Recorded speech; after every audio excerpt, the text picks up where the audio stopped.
President Trump referring today as a declaration of economic independence. The president even going so far as to say it's one of the most important days in American history. And yet his critics and even many economists warn steep tariffs could slow America's economic growth and potentially send it spiraling toward a recession. April 2nd, 2025 will forever be remembered as the day American industry was reborn, the day America's destiny was reclaimed, and the day that we began to make America wealthy again. At the White House Rose Garden, the president addressing the country in front of a crowd of fellow Republicans, other members of his administration, and a group of auto workers. For years, hardworking American citizens were forced to sit on the sidelines as other nations got rich and powerful, much of it at our expense.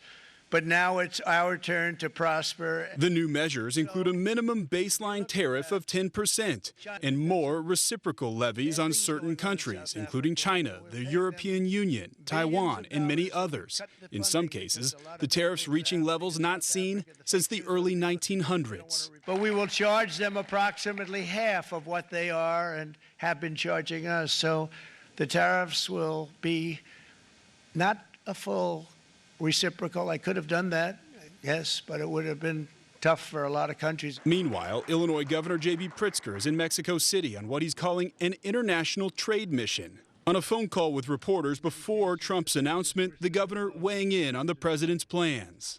The tariff seems so broad-based and not well negotiated or thought out that they will potentially destroy some businesses in Mexico that U.S. companies rely upon. On the Senate floor today, Illinois Senator Dick Durbin with a similar message, slamming Trump's tariffs. The consequences of this trade war will be painful and avoidable. Everyday Americans will feel it.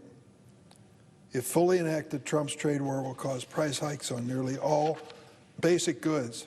And while Trump maintains the goal is to have U.S. companies bring manufacturing back to the states, Northwestern professor Philip Braun says the effect on the consumer remains the same, whether companies manufacture abroad or here at home. It's a long-term process. It's not going to happen 1 or 2 years out.